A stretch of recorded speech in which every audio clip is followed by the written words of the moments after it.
नमस्कार साथियों, स्वागत है आपका हमारे चैनल टीएनटी ज्ञान में। आज बात करने जा रहे हैं हम लोग बैंकिंग सेक्टर की, कि बैंकिंग सेक्टर में अचानक से तेजी कैसे आ गई है। क्या वजह है कि बैंकिंग सेक्टर से अचानक से रिटर्न जनरेट होने लगा है। दूसरी चीज, मार्केट को लेके किसने एक नया अपडेट दिया है और क्या प्रिडिक्शन है उनकी, उस पे हम बात करेंगे। ठीक है, लेकिन सबसे पहले शुरुआत करेंगे मार्केट अपडेट से कि मार्केट आज ओवरऑल कैसा रहा। वन बाय वन बताएंगे आपको, स्टॉक्स के बारे में, सॉरी, इंडेक्स के बारे में, फिर हम सेक्टर वाइज बात करेंगे और ग्लोबली मार्केट की बात भी करेंगे, ग्लोबली मार्केट में क्या रहा। ठीक है, एक्चुअली क्या है, सब कुछ ग्लोबली मार्केट से प्रेजेंट होता है। आपको पता है कि हमारे लिए जो रात होती है वहां पे वो मार्केट खुलता है, अमेरिकी मार्केट। जब वो एशियन मार्केट अमेरिकी मार्केट का प्रिडिक्शन प्रिडिक्शन का सॉरी रिजल्ट आ जाता है, उसके बाद सुबह 9:15 बजे भारतीय मार्केट खुलता है। तो बहुत कुछ रिस्पांस जो है वो मार्केट पे ग्लोबली अपडेट्स के बाद होता है भारत का। कई बार ऐसा होता है कि भारत के लिए अच्छी न्यूज़ भी होती है एक दिन पहले, लेकिन जो रात में ग्लोबली मार्केट का रिजल्ट आता है उसके बाद अपना मार्केट पलट हो जाता है और उसकी मेन वजह होती है ग्लोबल। तो हमेशा हमको इस चीज़ को हमेशा ध्यान रखना है कि अगर हम कभी भी मार्केट में अपडेट्स कर रहे हैं, कोई भी रिटर्न जनरेट के लिए हम इन्वेस्ट कर रहे हैं, चाहे वो इंट्राडे में कर रहे हैं, चाहे शॉर्ट टर्म में कर रहे हैं, चाहे लॉन्ग टर्म में।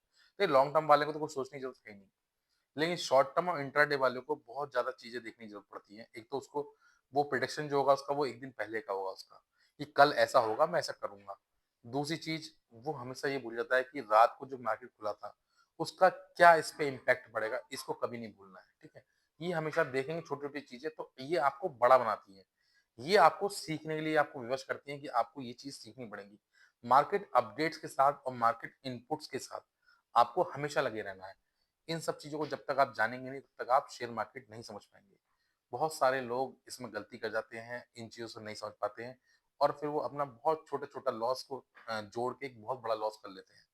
हमेशा इन चीज़ों पे विचार करें कि किस तरीके से हम अपने लॉस को कम करने की कोशिश करें। देखिए, लॉन्ग टर्म वालों को तो ये बात नहीं कर रहा हूँ, मैं ये एडवाइस आज मैं शॉर्ट टर्म वालों के लिए दे रहा हूँ। शॉर्ट टर्म वालों को इसलिए दे रहा हूँ क्योंकि शॉर्ट टर्म में लोग बहुत ज़्यादा लॉस कर जाते हैं अपना। जो भी पैसे का लूज़ होता है वो शॉर्ट टर्म में होता है, इंट्राडे में होता है, ऑप्शन में होता है। हमेशा याद रखें, प्रॉफिट छोटा कोशिश करें बनाने की और छोटे-छोटे प्रॉफिट से बड़ा प्रॉफिट बनता है। अगर आप ऑप्शन में ₹500 ₹1000 रोज़ कमा पा रहे हैं ना, तो आप अपने आप को बहुत अच्छा मानना, समझ गए? और कोशिश करना कि वो ऐसे ही निरंतर बना रहे। क्योंकि अगर आप लगातार 500 1000 कमा पाएँगे तब जाके उसको एक बड़ा कर पाएँगे। अगर शुरू से ही बड़ा करने की कोशिश करेंगे तो कहीं न कहीं आप गिर जाएँगे। ठीक है? तो ये तो छोटी-सी टिप्स थी मेरी आपके लिए, जो भी नए-नए शेयर मार्केट में इन्वेस्टर हैं, हमारे ट्रेडर्स हैं, जो शॉर्ट टर्म्स करते हैं। ठीक है? बाकी शुरुआत करते हैं मार्केट अपडेट के साथ। आज ग्लोबली मार्केट जो है भारत का बहुत अच्छा रहा है, ग्लोबली अपडेट के साथ सब कुछ बढ़िया रहा है। सेंसेक्स ने लगभग 582 अंक की छलांग लगाई और 81,790 पे बंद हुआ है। ठीक है? अगर निफ्टी 50 की बात करें तो 183 पॉइंट बढ़कर 25,077 पे बंद हुआ है। निफ्टी मिड कैप की बात करें तो हम लोग 150 पॉइंट बढ़कर 21,551 पे बंद हुआ है। निफ्टी स्मॉल कैप की बात करें तो लगभग मामूली इसमें बढ़ोतरी रही है, 14 पॉइंट की बढ़ोतरी रही है। बहुत ज़्यादा नहीं रही, 17,030 पे बंद हो गया है। अगर निफ्टी माइक्रो की बात करें तो 69 पॉइंट की इसमें गिरावट रही, माइक्रो कंपनियों में थोड़ी-सी गिरावट रही है। उसकी भी वजह बहुत सारी ग्लोबली, आपको पता ही है, इम्पैक्ट का मार्केट में पड़ रहा है, जिसकी वजह से ये सब ऐसा हो रहा है। ठीक है? 23,442 पे बंद हुआ है। अगर यही सेक्टर्स की बात करें तो सेक्टर ने अच्छा परफॉर्मेंस किया है। ठीक है? आईटी की बात करें तो लगभग सवा 2% के तरफ निफ्टी आईटी में बढ़ोतरी हुई है। लगभग 772 पॉइंट की बढ़ोतरी।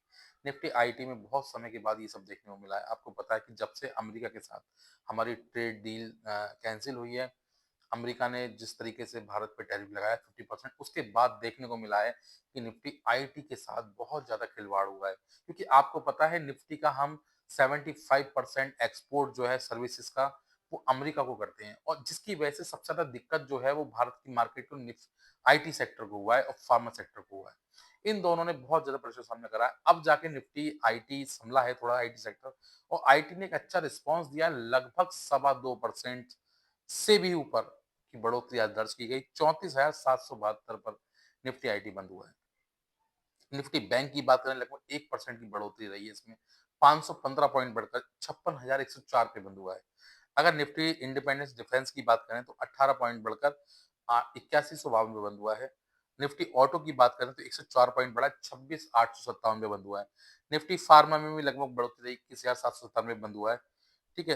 निफ्टी मेटल में बात करें तो मामूली से उसमें गिरावट रही है। निफ्टी कंज्यूमर ड्यूरेबल में बात करें 38 पॉइंट की बढ़ोतरी रही है। निफ्टी सीपीएस में मामूली गिरावट रही है। निफ्टी एफएमसीजी में लगभग 112 पॉइंट की गिरावट रही। हालाँकि परसेंटेज में देखेंगे तो मात्र 0.20% की गिरावट रही, कोई आधा परसेंट से भी कम। ठीक है? ऐसी कोई खास गिरावट नहीं रही इसमें निफ्टी एफएमसीजी में।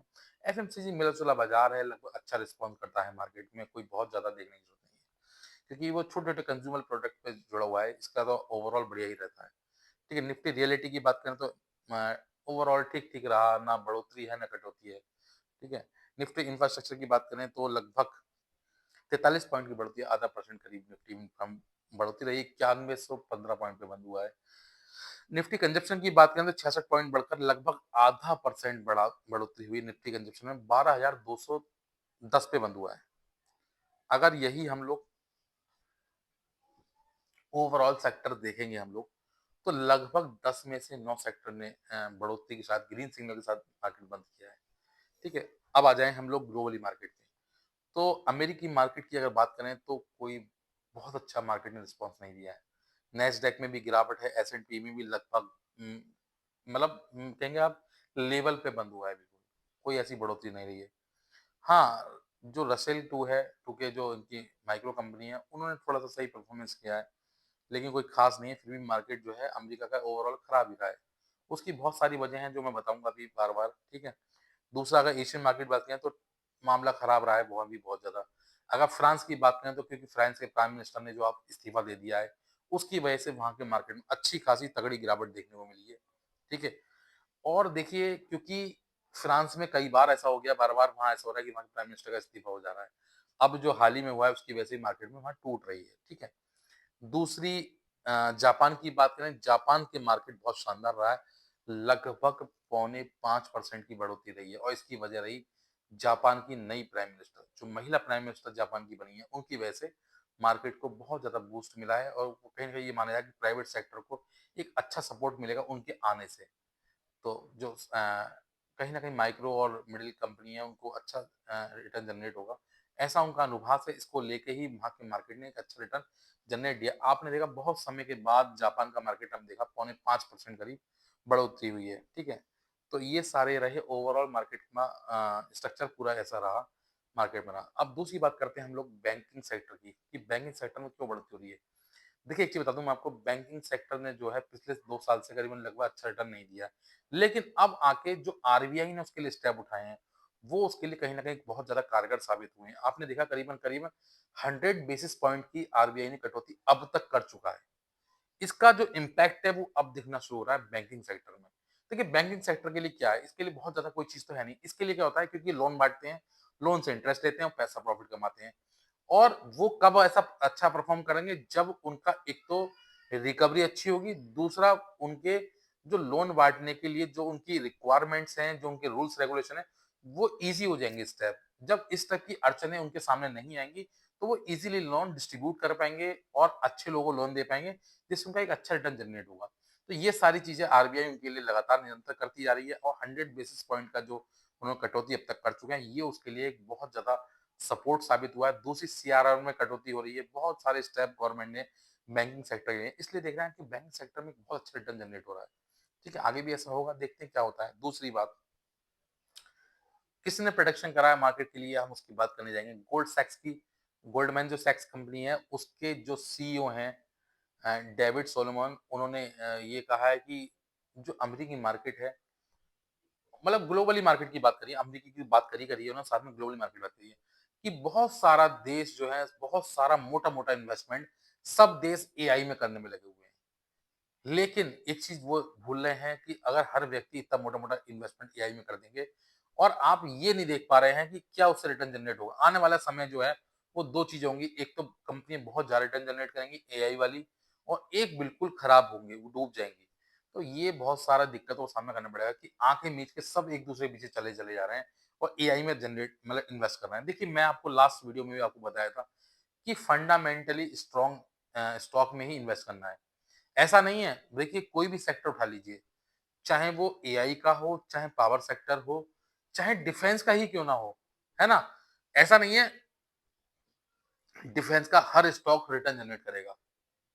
या ऑटो सेक्टर का हर स्टॉक जनरेट रिटर्न करेगा, या आईटी का हर स्टॉक पैसा डुबोएगा, हर स्टॉक कमाएगा। शिपिंग में मतलब किसी भी सेक्टर में ले लीजिए, ऐसा हो ही नहीं सकता कि हर स्टॉक आपको रिटर्न जनरेट करे। ये सिर्फ वही स्टॉक रिटर्न जनरेट करते हैं जिनके फंडामेंटली स्ट्रांग होते हैं, जिनकी कैपेबिलिटी अच्छी होती है, मार्केट कैप अच्छा और डेप्थ कम होती है, कैश फ्लो ज्यादा होता है, जिनका पी रेशियो ज्यादा है। ये हमेशा आपको देखने वाली चीजें हैं।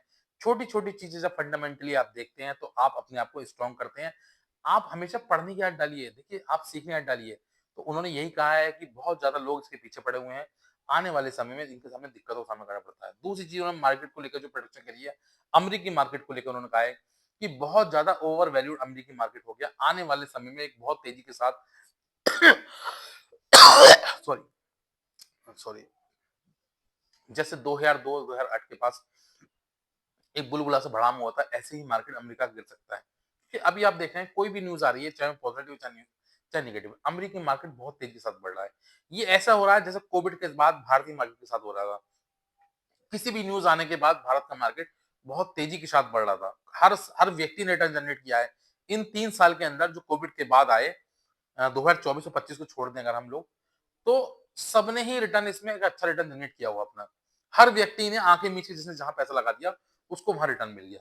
लेकिन परिस्थिति जब बदलती है जब मार्केट बदलाव की स्थिति में आता है, जब मार्केट करेक्शन होना शुरू होता है, और वही भारतीय मार्केट के साथ हुआ। भारतीय मार्केट जब करेक्शन होना शुरू हुआ तो लोग के हाथ पांव फूल गए, लोग घबरा गए, डर गए। लेकिन वो भूल गए थे कि मार्केट ऐसे ही चलता है। मार्केट में एक समय तक तेजी आएगी तो उसका फिर गिरावट आनी शुरू होती है। यही मार्केट का रूल है। और यही वो प्रोडक्शन अमरीकी मार्केट के कारण है कि अमरीकी मार्केट बहुत समय से ओवर वैल्यूड चल रहा है। बहुत समय से हर छोटी मोटी न्यूज पे भी वो अच्छा रिस्पॉन्स कर रहा है, सिर्फ ग्रीन ही ग्रीन रिस्पॉन्स कर रहा है, बढ़ रहा है। तो ऐसा समय आने वाला है जब अमेरिकी मार्केट बहुत तेजी से गिरेगा। और ये इसलिए कह रहे हैं क्योंकि देखिए बहुत सारे लोग जो हैं वो आंखें मीच के रिटर्न जनरेट मतलब इन्वेस्ट कर देते हैं अमेरिकी मार्केट में कि सिक्योर मार्केट है, बहुत सा रिटर्न दे रहा है। लेकिन देखिए एक चीज याद रखें, कई बार आप ऐसी परिस्थितियों में फंस जाते हैं कि जब सब लोग अपना रिटर्न निकाल चुके होते हैं, रिटर्न ले चुके होते हैं, तब आप एंट्री मारते हैं जब दूसरों का एग्जिट का समय होता है। तो ये आपको पता होना चाहिए कि किस समय आपको एंट्री लेनी है, किस समय एग्जिट लेना है। हम लोग कहते हैं ना कि यार मैं एंट्री लेता हूँ, फंस जाता हूँ, मैं एग्जिट करता हूँ, बढ़ जाता है। तो एंट्री और एग्जिट का सही समय होता है। और ये मैंने आपको एक मेरी वीडियो है, अगर एंट्री और एग्जिट आपको सीखना है तो बहुत सरल भाषा में मैंने ट्रेडिंग सिखाई है उसमें। ठीक है? आप उसको देख सकते हैं। उसमें मैंने बताया कि किस समय व्यक्ति को एंट्री लेनी चाहिए, किस समय एग्जिट लेना चाहिए। एंट्री और एग्जिट का बहुत बड़ा खेल है। आप फंडामेंटली चेक कर रहे हैं वो ठीक है। कई बार देखिए एक मेरा जो सॉरी मेरी याद नहीं आ रहा, मैं बताऊँ। एक मेरी पंच लाइन थी उसमें आपने देखा होगा कि बैड स्टॉक गुड टाइम्स और गुड स्टॉक बैड टाइम्स। इसमें आपको दोनों में करना क्या-क्या है? देखिए जब भी बैड स्टॉक गुड टाइम में है, तुरंत एग्जिट मारो। और अगर गुड स्टॉक बैड टाइम में है, आप पेशेंस रखो, रोक के रखो उसको। इसका मैं मतलब समझाता हूँ आपको हिंदी में। अगर कोई स्टॉक बुरा है और अच्छा रिटर्न जनरेट कर रहा है, तो तुरंत रिटर्न लेकर निकल जाओ उससे, क्योंकि वो स्टॉक ही बेकार है, ठीक है? अगर खराब समय चल रहा है अच्छे स्टॉक का, तो आपको पेशेंस रखना है। वो रिकवर करेगा, पहुँचेगा वहाँ पे। यही सारी चीज़ें मैंने उस वीडियो में बताई हैं। जिन लोगों को नहीं जानकारी है इन चीज़ों की, वो आप मेरी वीडियो देख के सीख सकते हैं, ठीक है? देखिए, एक चीज़ बता दूँ मैं आपको, सीखने की कोई उम्र, कोई समय नहीं है। और बिना सीखे किसी भी चीज़ में आप एंट्री लेंगे तो आप निश्चित हैं कि फँसेंगे। आपका लॉस होगा। ये बात हमेशा याद रखें। देखिए, हम भी अगर ट्रेडिंग करते हैं, एक ज़माने से ट्रेडिंग करते आ रहे हैं। लेकिन आज भी मैं ट्रेडिंग के बारे में पढ़ता हूँ, मैं डेली आज का न्यूज़पेपर पढ़ता हूँ, डेली मैं न्यूज़ भी देखता हूँ। ऐसा कोई दिन नहीं आता जिस दिन मैं करंट न्यूज़ से जुड़ता नहीं हूँ, ठीक है? क्योंकि अगर मैं इससे जुड़ूँगा नहीं, मैं तो मुझे पता कैसे चलेगा कि कल को मार्केट में क्या अपडेट्स हो सकता है? मैं प्रेडिक्शन कैसे करूँगा मैं? भाई ऐसा नहीं है ना कि आज मार्केट बंद हुआ, मैंने इसको देखा, कल का मैं प्रेडिक्शन कर दिया कि आज मार्केट गिरा है, कल बढ़ेगा, या आज बढ़ा है, कल गिरेगा। ऐसा प्रेडिक्शन नहीं होता भाई। ग्लोबली हमें देखना पड़ता है कि मार्केट में क्या रिस्पॉन्स हुआ।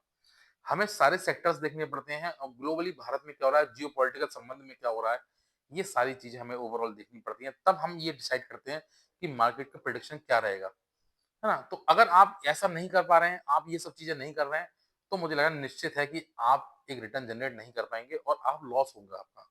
आप मनी अपनी लूज कर देंगे। तो इसीलिए मैं आपको बता रहा हूँ, पढ़ें, सीखें।